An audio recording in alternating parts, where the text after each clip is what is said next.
The rain hammered against my kitchen window like an impatient debt collector as I watched Damon Vossel climb out of his rental car.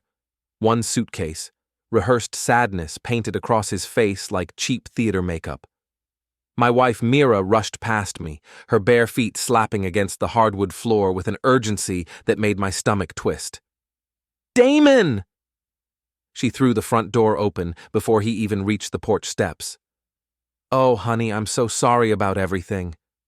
I stood in the doorway between the kitchen and living room, coffee mug in hand, watching my wife embrace another man with the kind of desperate tenderness she hadn't shown me in months. Damon Vossel, tall, silver-haired, expensive cologne that probably cost more than my monthly grocery budget. The kind of guy who wore $1,000 watches and called everyone sport or champ without a trace of irony. "Thanks for letting me crash here, Silas," Damon said, extending his hand toward me.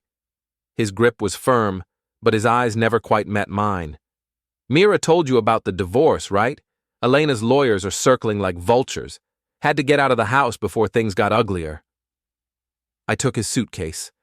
Genuine leather, monogrammed, heavier than it looked. "Guest rooms upstairs. Second door on the right." "I really appreciate this," he continued, following me up the narrow staircase of our modest colonial. "Just need a few days to figure out my next move. Elena's trying to take everything. 23 years of marriage and she acts like I'm some kind of monster."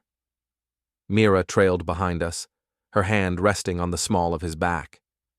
A gesture so casual, so intimate, that anyone watching might assume she was comforting her husband instead of mine. "The bathroom's right across the hall," I said, setting his suitcase on the guest bed. "Towels are in the closet, make yourself at home." "You're a lifesaver, sport." There it was, the sport, right on schedule. I left them alone and returned to the kitchen where my coffee had gone cold. Through the window, I could see Mrs. Patterson from next door peeking through her curtains. Small towns like Millbrook thrived on gossip, and a strange man moving into the Harlow house would fuel conversations at the diner for weeks. The thing is, I already knew Damon Vossel wasn't a stranger. 4 months ago, Elena Torvin had walked into my office above Murphy's hardware store with a cashier's check for $5,000 and a story about a cheating husband. Private investigation work wasn't glamorous, mostly insurance fraud cases and background checks for local businesses. But Elena's case had promise. Wealthy husband, suspicious behavior, possible hidden assets. "He's been working late every night," she'd told me, her manicured fingers twisting a tissue into shreds. "Coming home with lipstick on his collar, lying about business trips. I know he's hiding money somewhere. And there's another woman." I'd taken the case without hesitation. The retainer would cover my mortgage for 2 months, and Elena seemed genuinely heartbroken. Cheating spouse investigations were bread and butter work. Follow the target, document the affair, present evidence to the client. Simple, clean, profitable. What I hadn't expected was to recognize the other woman in my first batch of surveillance photos. Restaurant, hands across the table, intimate conversation over expensive wine. The woman laughing at something Damon said, her head tilted in that particular way that meant she was completely captivated. I'd seen that expression before, in my own wedding photos, back when Mira looked at me like I hung the moon instead of like I was furniture that needed dusting. The woman in the surveillance photos was my wife. I'd stared at those images for 20 minutes, my hands trembling slightly as I flipped through shot after shot of Mira and Damon together, holding hands, sharing dessert, his arm around her shoulders as they walked toward his BMW, her face glowing with happiness I hadn't seen in years. Instead of confronting them immediately, I'd called Elena and told her I needed another month to build a solid case. She'd agreed without question, transferring another $3,000 to my account. I kept working, kept watching, kept documenting my wife's betrayal while she kissed me goodbye each morning and asked about my day each evening. Now Damon was sleeping in my guest room, eating my food, and pretending to be the victim of a messy divorce while planning his next move with my wife. The audacity was almost impressive. Silas? Mira's voice drifted from the living room. Can you come here for a minute? I found them sitting together on the couch, not touching, but close enough that their knees almost brushed. Mira had that look on her face, the one she wore when she was about to ask for something she knew I wouldn't want to give. Damon was wondering if he could use the office space in the basement, she said. Just temporarily, while he sorts out his business affairs. Elena's frozen his accounts, so he needs somewhere to work. The basement floods when it rains hard, I said, gesturing toward the window where water continued to streak down the glass. I don't mind a little moisture, Damon said with a laugh that sounded forced. Just need a quiet space to make some phone calls, handle some paperwork. I'll be out of your hair soon, I promise. Mira reached over and squeezed my arm. Please? He's going through such a terrible time. Her touch felt like ice water. When was the last time she'd shown me that kind of concern? When was the last time she'd looked at me with anything other than mild irritation or complete indifference? Sure, I said. Make yourself comfortable. That night, I lay in bed listening to the house settle around us. Mira was asleep beside me, her breathing deep and regular, one arm flung across my chest in a gesture that once would have made me feel loved and now just felt like a performance. Down the hall, I could hear Damon moving around the guest room, footsteps on creaky floorboards, the soft sound of drawers opening and closing. Around midnight, I heard voices from the kitchen. Quiet conversation, punctuated by Mira's laughter. The same laugh I'd heard in the restaurant surveillance footage. I slipped out of bed and crept to the top of the stairs, staying in the shadows where I could listen without being seen. Can't believe he actually let me stay here, Damon was saying. Your husband's either the most trusting man alive or completely oblivious. Silas is a good man, Mira replied, though her tone suggested she found that quality more tedious than admirable. He doesn't think like we do, doesn't see the angles. How long do you think we can keep this up? As long as we need to. He's so buried in his little investigation business, he barely notices what's happening in his own house. If only she knew. I retreated to the bedroom and spent the rest of the night staring at the ceiling, planning my next move. Elena deserved to know what I'd discovered, but timing was everything. I needed more evidence, more documentation. I needed to understand exactly what Mira and Damon were planning before I pulled the trigger. The next morning, Damon joined us for breakfast.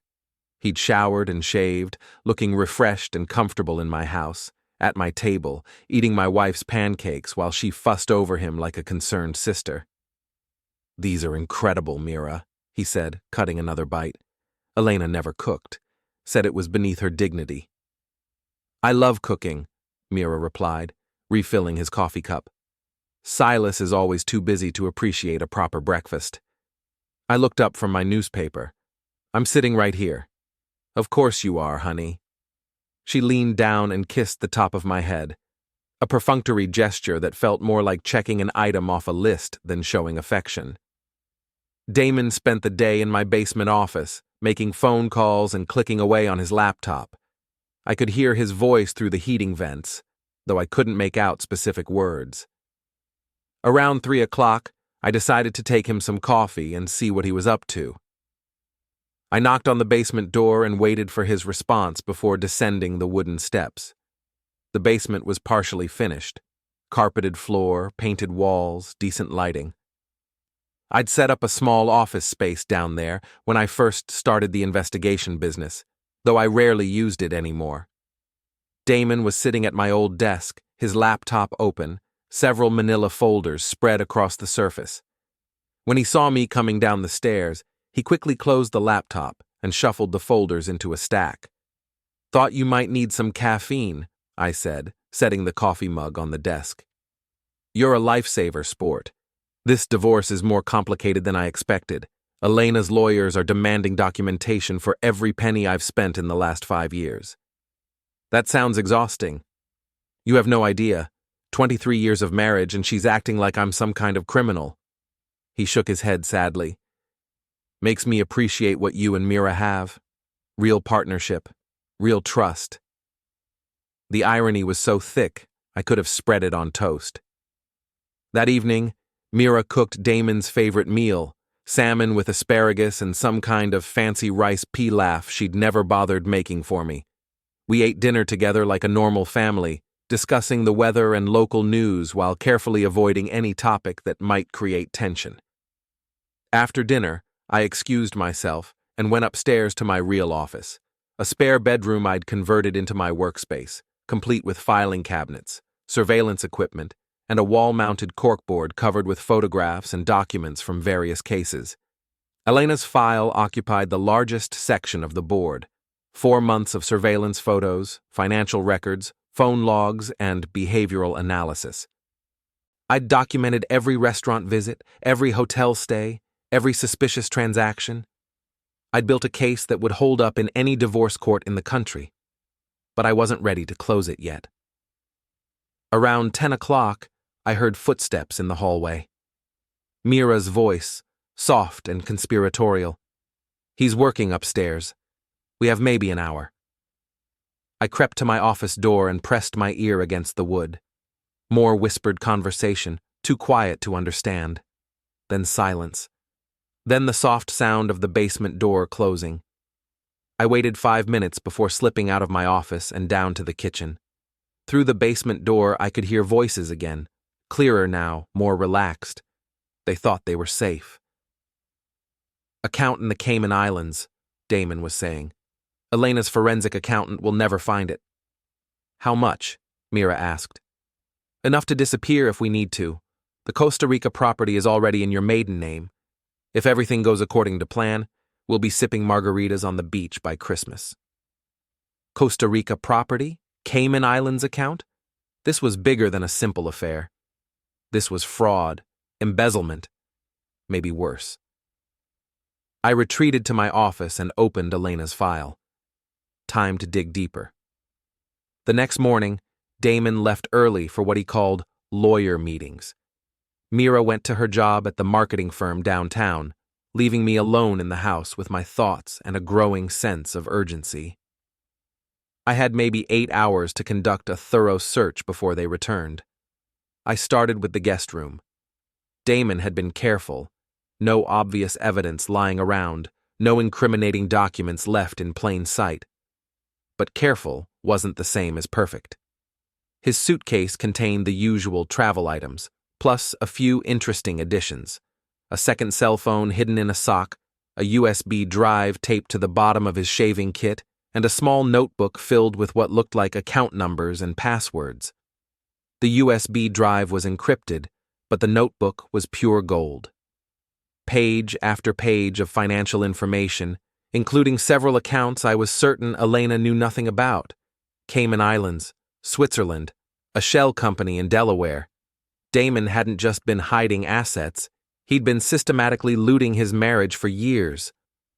I photographed every page, then returned everything to its original position. Next stop, the basement office. Damon had locked his laptop, but he'd left his manila folders in the desk drawer. Inside, I found copies of documents that made my stomach turn: property deeds, bank transfers, and most damning of all, a marriage certificate from Costa Rica, dated 8 months ago.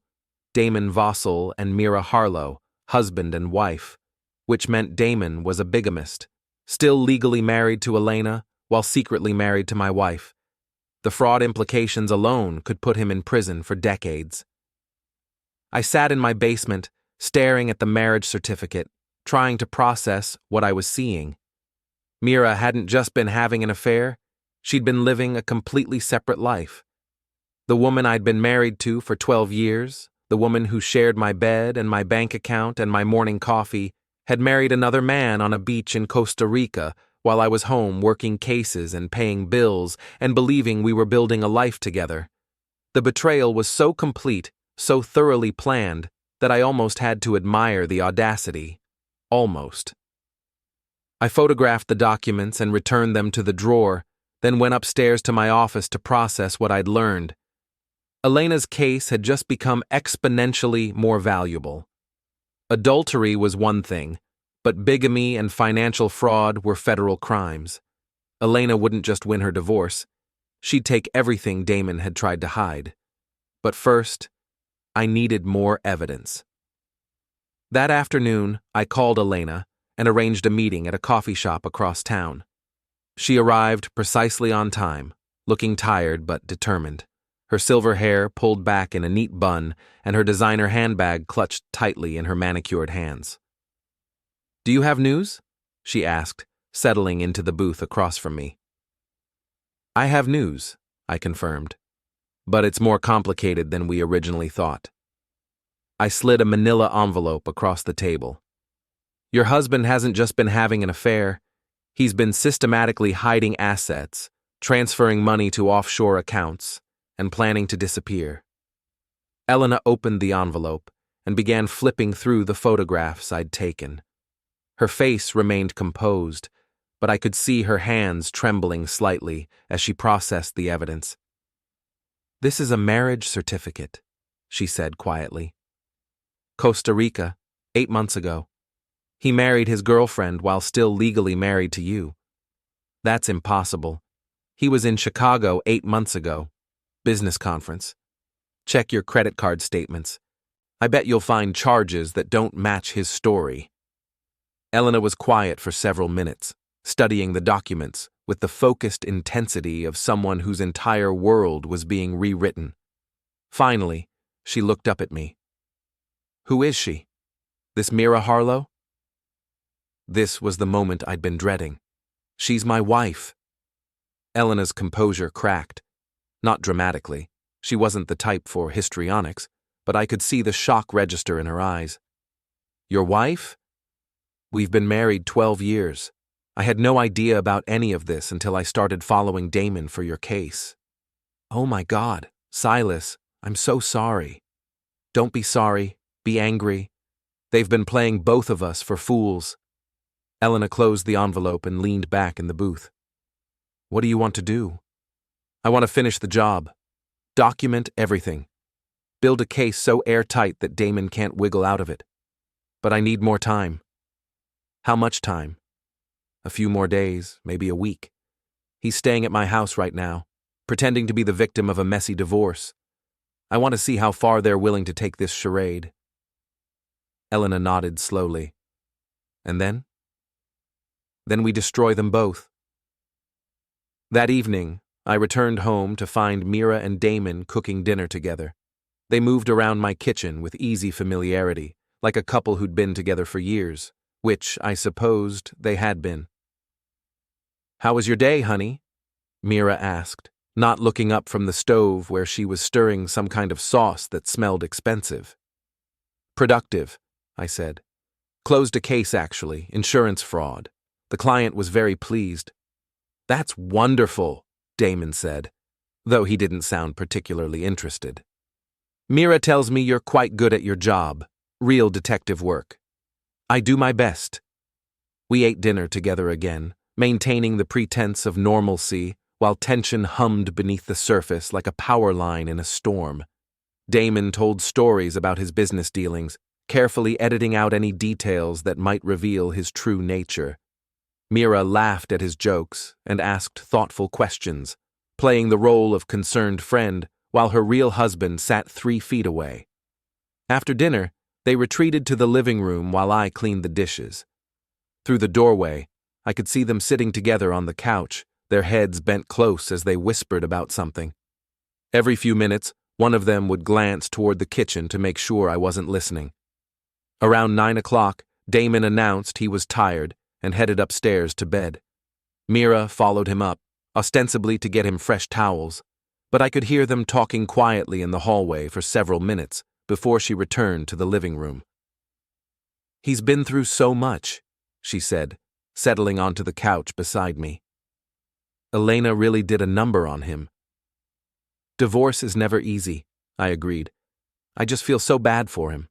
23 years of marriage and she's trying to take everything he worked for." The lies came so easily to her. No hesitation, no tells, no sign that she was describing a completely fictional version of events. I wondered how long she'd been lying to me. Years? Our entire marriage? You're a good friend, I said. Not everyone would open their home to someone in need. Mira smiled and leaned against my shoulder. That's what friends do, right? Take care of each other? Right. That night, I lay awake listening to the sounds of my house. Mira's breathing beside me, the settling of old wood and creaking pipes. And sometime after midnight, the soft sound of footsteps in the hallway, followed by whispered conversation from the guest room. I waited until I was certain they were both asleep, then crept downstairs to my office and opened Elena's file. Time to plan the endgame. The next morning, Damon made a mistake. He left his laptop unlocked. I discovered it when I went down to the basement to check on him and found the office empty. His laptop was sitting open on the desk, displaying what looked like an email inbox. I had maybe 10 minutes before he returned from wherever he'd gone. I plugged in a USB drive and began copying files, emails, financial documents, photos, everything I could grab in the time available. The laptop's hard drive contained a treasure trove of evidence, communications with offshore banks, property records from Costa Rica, even photos from his secret wedding to Mira. One email thread caught my attention. Messages between Damon and someone named M, discussing plans to liquidate assets and transfer money before Elena's lawyers could freeze everything. The timeline suggested they'd been planning this for months, maybe years. Another folder contained surveillance photos of Elena, images of her daily routine, her friends, her activities. Damon had been watching his wife, documenting her life, looking for leverage or weaknesses he could exploit. The most damning folder was labeled Exit Strategy. It contained detailed plans for disappearing, new identities, travel routes, safe houses. Damon and Mira weren't just planning to take Elena's money and run. They were planning to vanish completely. I copied everything and ejected the USB drive just as I heard footsteps on the basement stairs. Morning sport, Damon said, carrying a cup of coffee and looking relaxed. Hope you don't mind me borrowing your space again. Not at all. Make yourself at home. You're a real friend, Silas. Not many men would be so understanding about having a house guest. Happy to help. I spent the rest of the day reviewing the stolen files in my office, building a comprehensive picture of Damon and Mira's conspiracy. The scope was breathtaking. They'd been systematically draining Elena's accounts, hiding assets, and preparing to disappear with millions of dollars in stolen money. But they'd made one crucial error. They'd underestimated me. That afternoon, I called Elena and arranged another meeting. This time, I brought a laptop and a presentation that would change everything. I have what we need, I told her, opening the laptop in the coffee shop booth. Financial records, communications, travel documents, property deeds, everything. Elena studied the screen as I walked her through the evidence. Her expression grew harder with each revelation. He's been planning this for 2 years, she said finally. At least. Maybe longer. The Costa Rica property, the Cayman accounts, all of it paid for with my money. Your money, your husband's fraud, my wife's betrayal, they've been busy. Elena closed the laptop and looked directly at me. What's your plan? Tomorrow is day 4. I think it's time to end this charade. How? I reached into my jacket and pulled out a manila envelope. Thick, heavy, stuffed with documents and photographs that would destroy 2 lives and probably save 1. I'm going to hand Damon this envelope and tell him exactly what I know. Let him understand that his victim isn't as naive as he thought. And then? Then we let the lawyers handle the rest. Elena nodded slowly. Do it. That night, I had trouble sleeping. Tomorrow would change everything. My marriage, my life, my understanding of the person I'd been sharing a bed with for 12 years. Part of me wanted to confront Mira privately first, to give her a chance to explain or apologize, or at least acknowledge what she'd done. But she'd made her choice 8 months ago on a beach in Costa Rica. Now I was making mine. Day 4 dawned gray and drizzly, the kind of morning that matched my mood perfectly. I woke early and went downstairs to make coffee, moving quietly through the house that no longer felt like home. Everything looked the same furniture, same photographs on the walls, same coffee maker gurgling on the kitchen counter, but it all felt like props in a play I'd been unknowingly performing in for months. Mira came down first, wearing her favorite robe and slippers, her hair tousled from sleep. For a moment, watching her pour coffee and check her phone, I could almost pretend everything was normal. That we were just a regular married couple starting another ordinary day. "Morning, honey," she said, kissing my cheek with practiced affection. "Sleep okay?" "Like a baby," I lied. Damon appeared a few minutes later, freshly showered and dressed in expensive casual clothes that probably cost more than most people's monthly salary. He moved through my kitchen with comfortable familiarity, helping himself to coffee and toast like he belonged there. "Beautiful morning," he said, though the windows showed nothing but gray clouds and steady rain. "Perfect weather for staying indoors," I agreed. We ate breakfast together, maintaining the charade one last time. Mira and Damon exchanged subtle glances and careful touches, a hand on a shoulder, fingers brushing as they passed the sugar, the kind of intimate communication that develops between people who share secrets. After breakfast, Mira left for work, and Damon retreated to the basement office. I waited 30 minutes, then went upstairs to my office and retrieved the manila envelope I'd prepared the night before. It was thick with evidence, photographs, financial records, legal documents, and a detailed timeline of their conspiracy. I also retrieved a small digital recorder from my desk drawer and slipped it into my shirt pocket. Whatever happened next, I wanted it documented.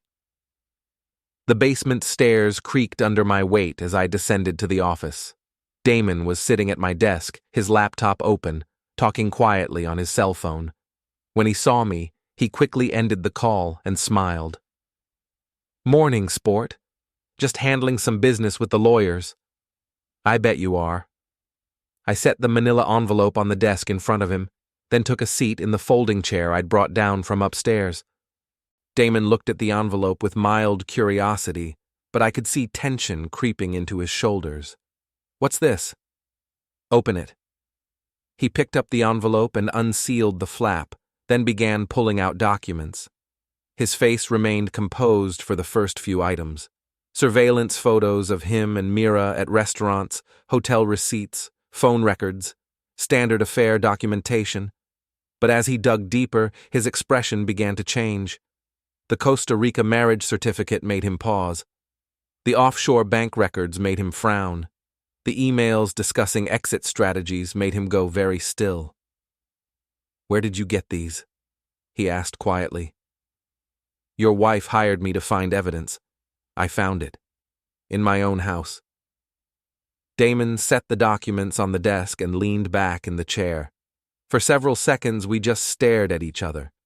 The pretense was over. No more sport, no more sad divorce story, no more grateful house guest routine. "How long have you known?" he asked. 4 months.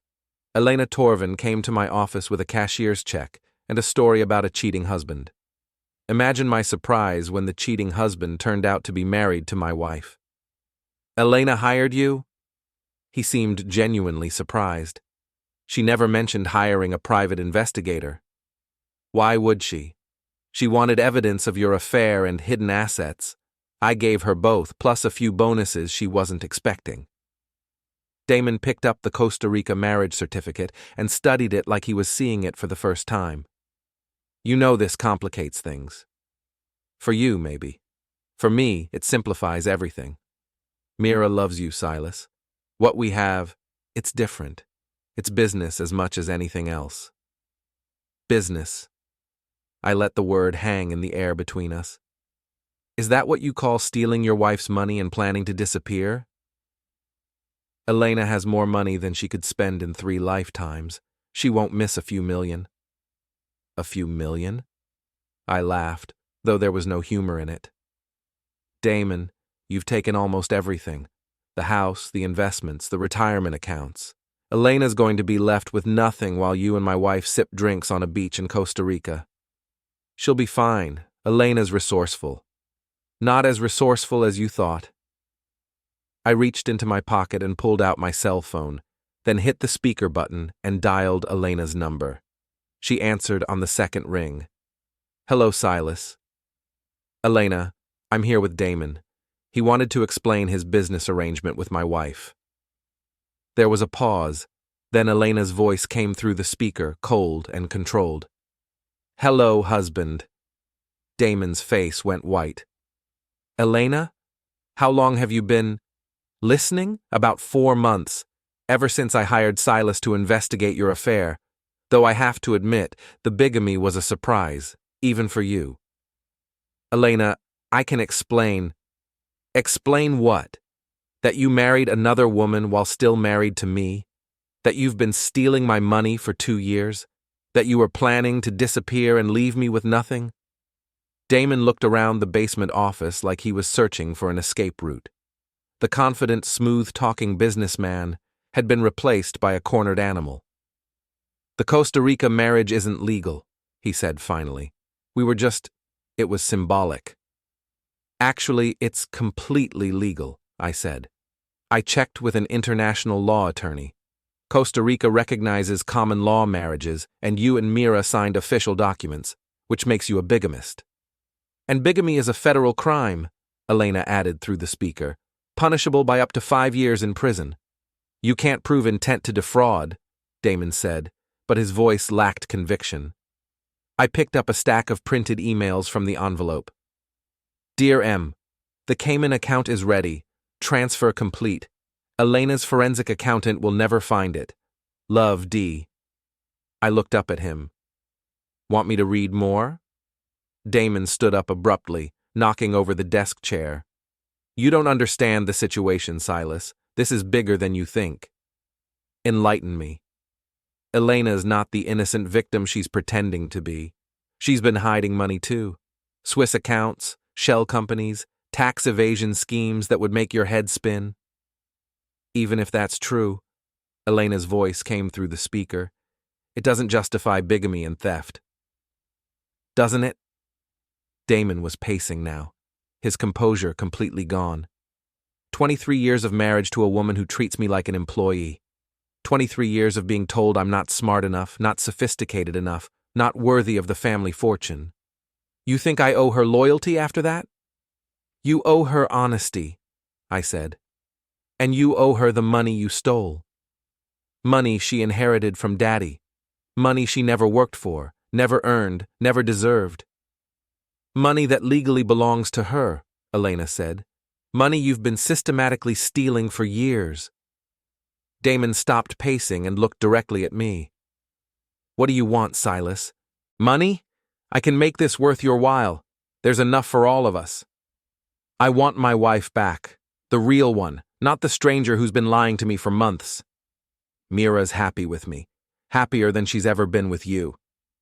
Then why is she still married to me? Why the charade? Why not just ask for a divorce and run off with her new husband? Damon didn't have an answer for that. I'll tell you why, I continued. Because you needed her to stay married to me. Needed her to maintain the appearance of normalcy while you systematically looted Elena's accounts. Needed someone with a clean credit history to help you hide assets and establish offshore accounts. Mira wasn't your lover, Damon. She was your accomplice. That's not true. Prove it. Call her right now. Tell her Elena knows everything and ask her to choose between us. Damon stared at me for several seconds, then slowly reached for his phone. Don't bother, Elena's voice interrupted. She's already listening. The basement door opened and Mira walked down the stairs, her face pale but determined.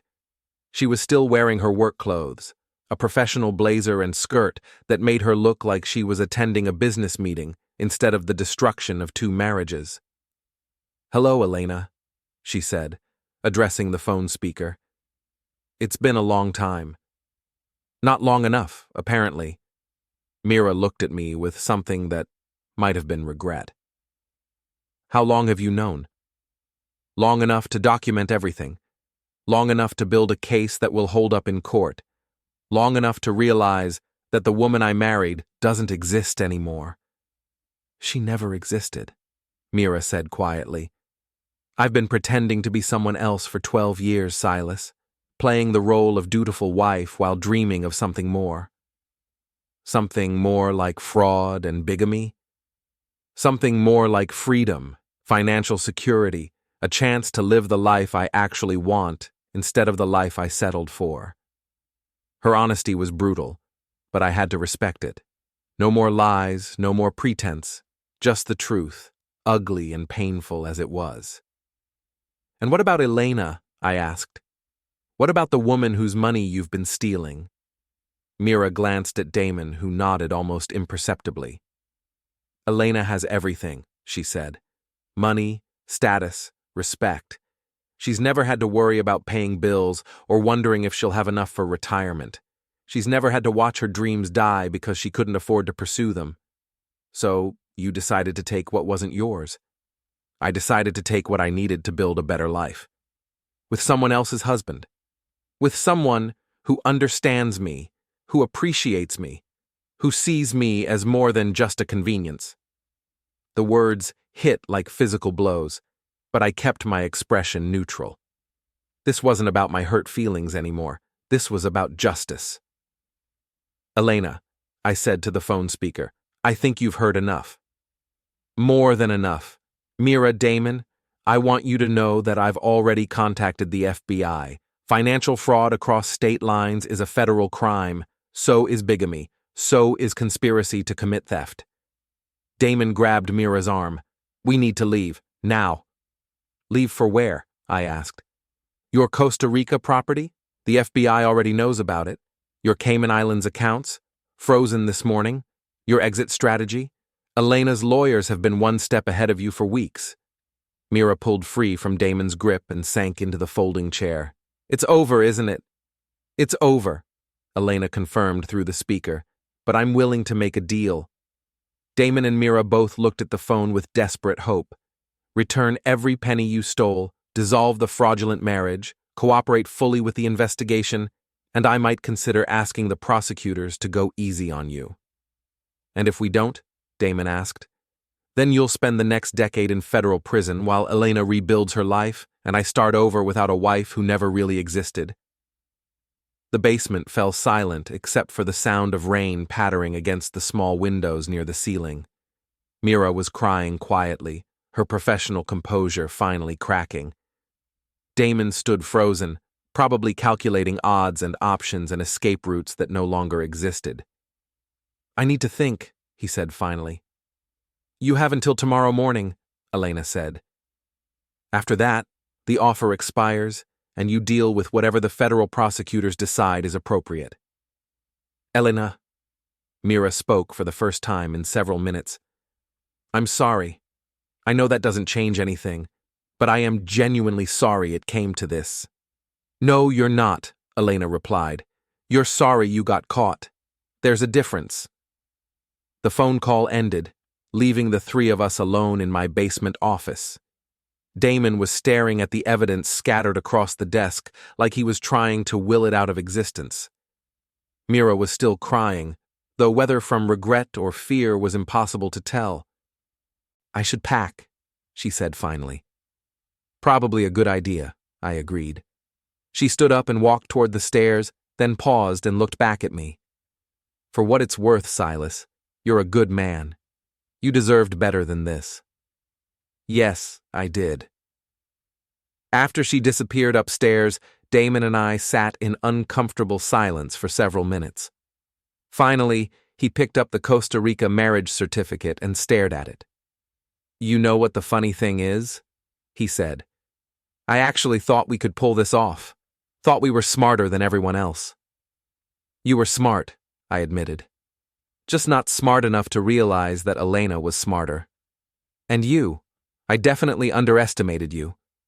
Most people do. It's an occupational advantage. Damon laughed bitterly. A private investigator whose wife is cheating with his own client's husband. You couldn't write a story like that. Sure you could, but nobody would believe it. He stood up and headed toward the stairs. I should probably call a lawyer. Probably. Silas? He paused at the bottom of the steps. Take care of yourself, and watch out for Elena. She's not as innocent as she seems. What do you mean? But he was already climbing the stairs, leaving me alone with a basement full of evidence and a house that would soon be empty. The next 24 hours passed in a surreal blur of lawyers, phone calls, and federal agents who treated my house like a crime scene. Which, I suppose, it was. Elena arrived around noon with her attorney, a sharp-dressed woman named Patricia Wells who looked like she ate fraud cases for breakfast. They set up a temporary command center in my dining room, spreading documents across the table and turning my modest colonial into the headquarters for a major financial investigation. The FBI is very interested in this case, Patricia explained as we reviewed the evidence. Cross-border fraud, bigamy, money laundering, it hits all the right buttons for a federal prosecution. What kind of sentences are we talking about? I asked. If they're convicted on all charges, Damon could face 15 to 20 years, Mira maybe 10 to 12, depending on her level of involvement and cooperation. Elena sat quietly through most of the legal discussion, occasionally asking questions but mostly just listening. She looked older than when I'd first met her 4 months ago, worn down by months of betrayal and investigation. But there was steel in her eyes that hadn't been there before. I want them to understand the consequences of their choices, she said during a brief break in the proceedings. Not just the legal consequences, the human ones. Meaning? Meaning I want them to live with what they've done. Prison is temporary. Guilt is forever. Around 3 o'clock, Damon and Mira returned to the house with their own attorney, a nervous-looking man who kept checking his watch and shuffling papers. They'd clearly been crying, both of them red-eyed and exhausted. My clients are prepared to cooperate fully, their lawyer announced. Complete financial disclosure, asset recovery, dissolution of the fraudulent marriage. They just want this resolved with minimal prison time. That depends on how cooperative they're willing to be, Patricia replied, and how much they've actually stolen. What followed was 6 hours of the most uncomfortable conversation I'd ever witnessed. Damon and Mira, guided by their attorney, walked Elena's legal team through 2 years of systematic theft. Bank transfers, hidden accounts, shell companies, real estate purchases, investment schemes. The scope was breathtaking. Total amount? Patricia asked when they finished. $4.7 million, Damon's lawyer said quietly. Elena closed her eyes and took a deep breath. 4.7 million. Plus interest and penalties, Patricia added. We're looking at close to 6 million in total damages. Where is it now? Various offshore accounts, primarily Cayman Islands and Switzerland, plus the Costa Rica property, which is worth approximately $800,000. Can it be recovered? Most of it, yes. The offshore accounts can be frozen and repatriated through international cooperation agreements. The property will have to be sold. Elena opened her eyes and looked directly at Mira. Why? I told you why. I wanted a different life. No, I mean why me? You didn't know me. I never hurt you. Why was it okay to destroy my life for your dreams? Mira was quiet for a long moment. When she finally spoke, her voice was barely audible. Because you had everything I wanted and you didn't even appreciate it. Money, security, respect, a husband who worshipped you, and you treated it all like it was just expected.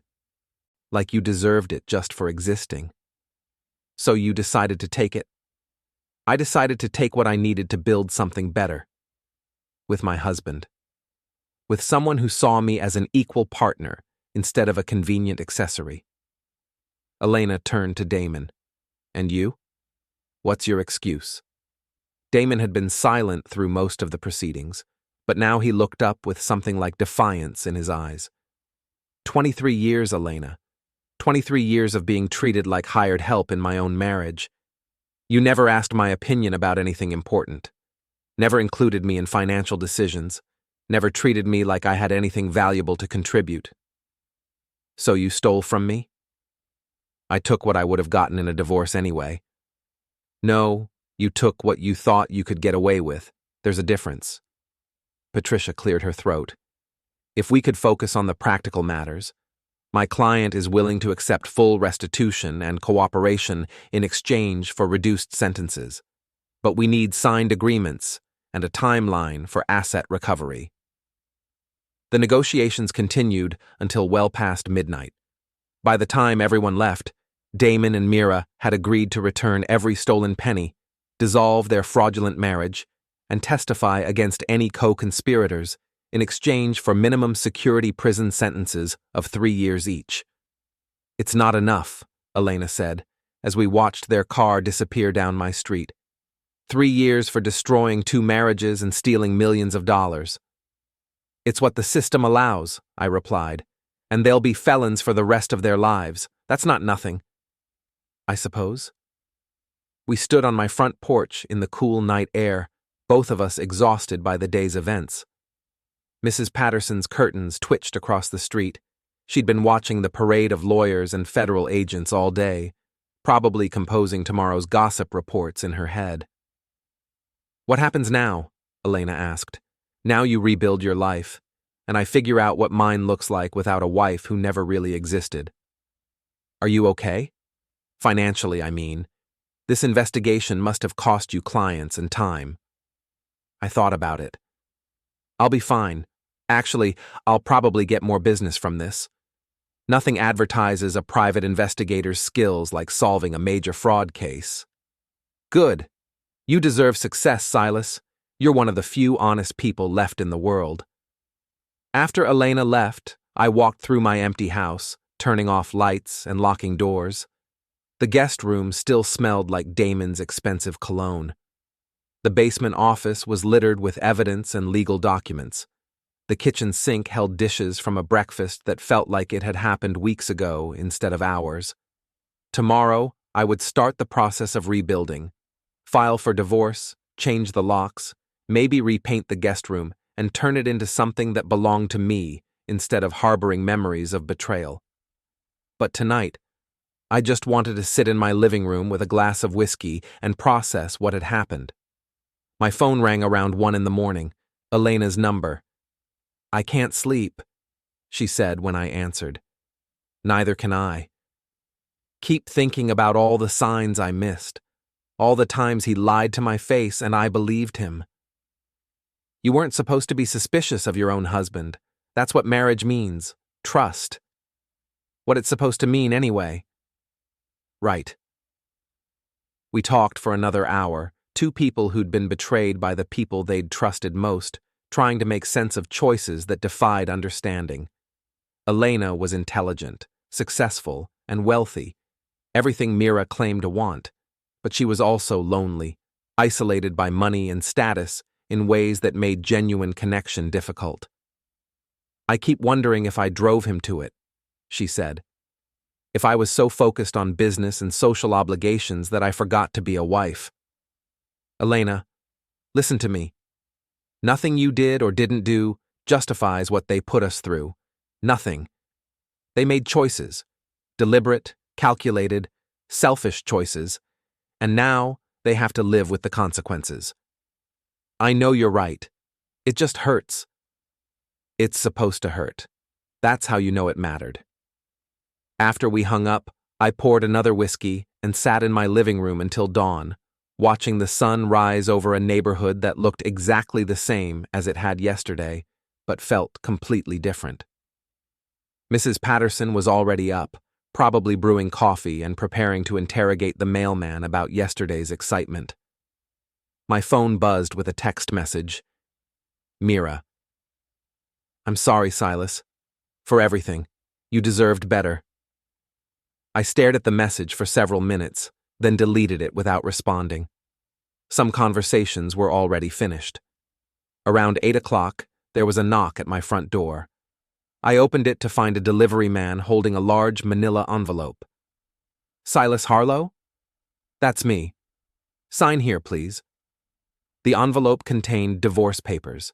Mira's attorney had filed them first thing in the morning, citing irreconcilable differences and requesting an equitable division of assets. No mention of adultery, fraud, or bigamy. Just a standard no-fault divorce that would let her pretend this was a mutual decision instead of the consequence of criminal behavior. I called my own attorney and arranged a meeting for that afternoon.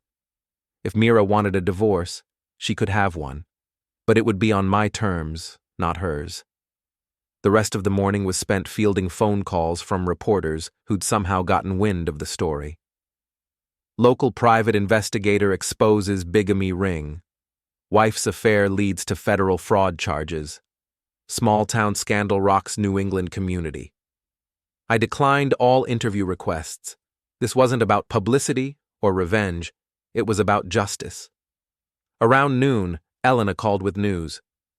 The FBI raided Damon's office this morning, found evidence of additional fraud schemes involving other clients. This is bigger than we thought, Silas. How much bigger? They think he's been running investment scams for years, taking money from wealthy clients and funneling it through shell companies. The total damage could be in the tens of millions. And Mira? Fully involved. She helped set up the shell companies, managed several of the offshore accounts, even recruited some of the victims through her marketing contacts. I sat down heavily in my kitchen chair. So she wasn't just unfaithful. She was a career criminal. Looks that way. The FBI wants to interview you again this afternoon. They think you might have inadvertently documented evidence of the larger conspiracy. That afternoon, I spent 3 hours with federal agents, walking them through every detail of my investigation. The surveillance photos, financial records, recorded conversations, and stolen computer files had captured far more than a simple affair. They documented a sophisticated criminal enterprise. Your wife is looking at 25 to 30 years if convicted on all charges, Agent Martinez explained. The bigamy was just the tip of the iceberg. And Damon? Life sentence, probably. He's been stealing from clients for over a decade. I thought about Mira's text message that morning. I'm sorry, Silas, for everything. She'd known this was coming, known that the FBI investigation would uncover the full scope of their crimes. Her apology wasn't about our marriage. It was about the fact that I was about to learn exactly who I'd been married to for 12 years. That evening, I sat in my office reviewing the case files one more time. 4 months ago, Elena Torvin had walked into my office with a simple request: find evidence of her husband's affair. Instead, I'd uncovered a criminal conspiracy that had destroyed multiple lives and stolen millions of dollars. The irony was almost overwhelming. I'd been so focused on documenting Damon's betrayal of Elena that I'd missed the signs of Mira's betrayal of me. The late nights, the secretive phone calls, the new clothes and expensive tastes, I'd attributed it all to her job at the marketing firm, never suspecting that she was funding a lifestyle with stolen money. My phone rang. Elena again. How are you holding up? She asked. I'm not sure yet. Still processing. The FBI agent called me, said Mira and Damon were part of something much larger. So I heard. 25 to 30 years. I know this doesn't help, but you saved a lot of people from being victimized. If you hadn't taken my case, hadn't been so thorough in your investigation, they might have gotten away with it. Small consolation. Maybe, but it's something. After we hung up, I walked through my house one more time, turning off lights and checking locks. Tomorrow I would start the process of rebuilding my life. New clients, new cases, maybe even a new understanding of what marriage and trust actually meant. But tonight, I just wanted to sleep in my own bed, in my own house, surrounded by the silence of a life that was finally, completely, honestly, mine. 3 months later, I was sitting in my office above Murphy's Hardware when Patricia Wells called with news about the sentencing hearing. Damon got 28 years federal, she reported. Mira got 15. The judge wasn't impressed with their cooperation agreements. And the restitution? Elena will recover about 80% of her losses. The rest was spent on lifestyle expenses and legal fees. Still, she's satisfied with the outcome. I leaned back in my desk chair and stared out the window at downtown Millbrook. The leaves were turning, painting the old mill buildings in shades of gold and crimson.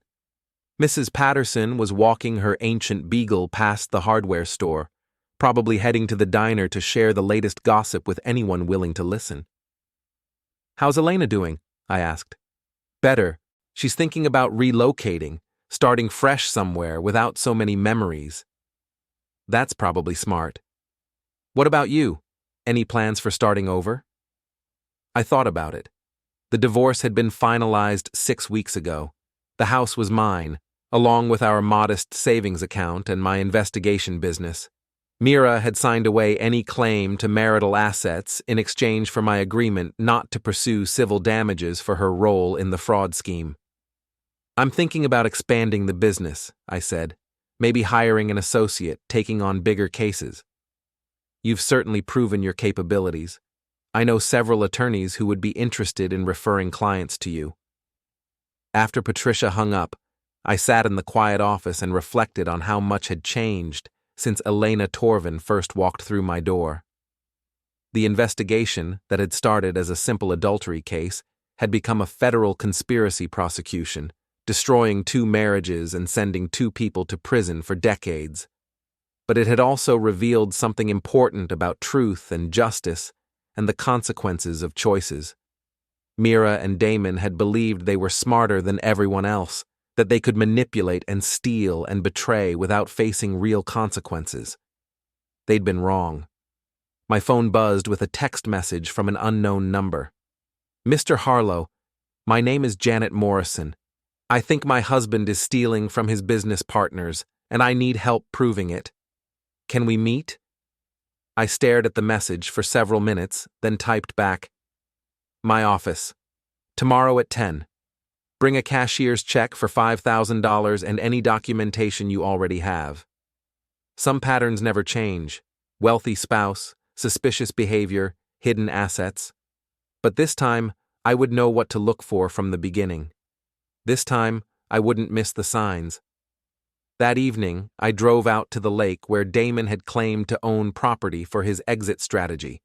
The FBI had determined that particular asset was fictional, just another lie in a web of deception that had taken months to untangle. But the lake was real and peaceful, and it seemed like an appropriate place to think about endings and beginnings. I sat on a fallen log near the water's edge and called Elena. She answered on the first ring. "How are you adjusting to life as a free woman?" I asked. "It's strange. I keep expecting Damon to walk through the door or to find evidence of some new betrayal. But the house is quiet now. Peaceful."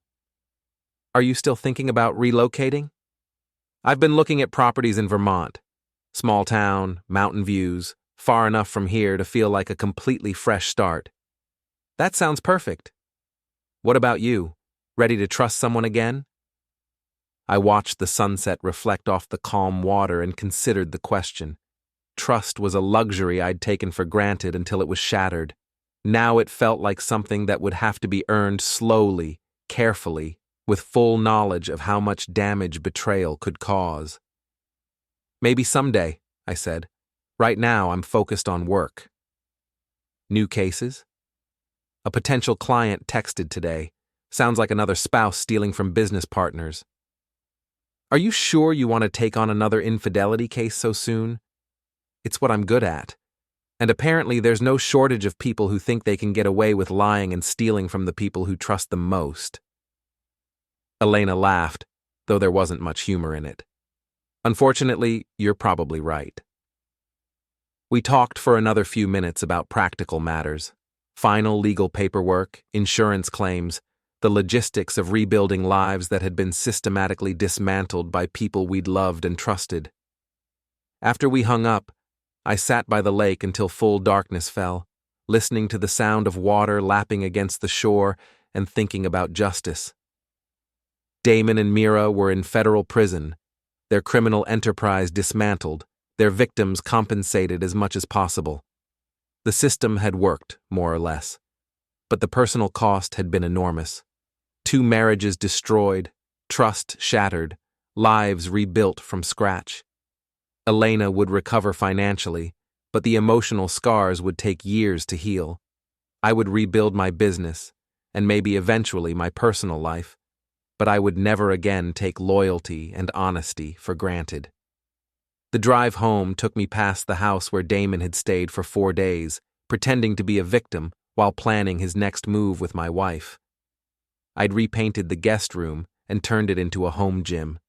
The basement office was now storage space. I'd erased every trace of their presence, but the memories remained. As I pulled into my driveway, I noticed Mrs. Patterson's living room curtains twitch. Some things never changed. Tomorrow, she would probably find an excuse to walk past my house and see if there were any new developments worth reporting to the neighborhood gossip network. But tonight, my house was quiet and dark and completely mine. No whispered conversations in the kitchen. No secret phone calls from the guest room. No lies disguised as concern or manipulation disguised as love. I unlocked my front door and stepped into the hallway, turning on lights as I moved through rooms that felt peaceful for the first time in months. The investigation business was growing, new clients were calling, life was moving forward. In my office, I opened Janet Morrison's file and began preparing for tomorrow's meeting. Suspicious spouse, possible business fraud, hidden assets. The pattern was familiar, but each case was unique in its details and devastation. I pulled out a fresh legal pad and wrote Morrison Investigation at the top, then began listing questions I would need answered. How long had she suspected? What specific behaviors had triggered her concerns? Did she have access to financial records? Was she prepared for the possibility that her suspicions were correct? Most importantly, was she ready to learn the truth, regardless of how much it might hurt? Because that's what I did now. I found truth in the wreckage of broken trust. I documented betrayal and presented evidence and helped people understand exactly who they'd been married to, sleeping beside, sharing their lives with. It wasn't pleasant work, but it was necessary work, and I was very, very good at it.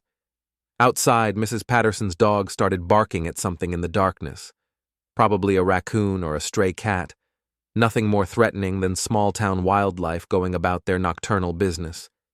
But I found myself listening carefully, alert to any sound that might indicate trouble. Trust, once broken, was not easily repaired. Vigilance, once learned, was not easily abandoned. I finished my preliminary notes for the Morrison case and closed the file. Tomorrow would bring new lies to uncover, new betrayals to document, new lives to rebuild from the ashes of shattered faith. But tonight, I was alone in my house, surrounded by silence and truth, and the hard-won knowledge that some people were exactly who they appeared to be, while others were elaborate performances designed to hide criminal hearts. The difference was learning to tell them apart, and I was getting very good at that too. I turned off the office light and headed upstairs to bed, leaving behind another day in a life that had been completely reconstructed around the simple principle that truth, however painful, was always preferable to comfortable lies. Tomorrow, Janet Morrison would walk into my office with her suspicions and her fears and her desperate hope that she was wrong about the man she'd married. And I would help her discover, one way or another, exactly who that man really was. Because that's what I did now. That's who I'd become. The husband who learned the truth too late, but just in time to save everyone else.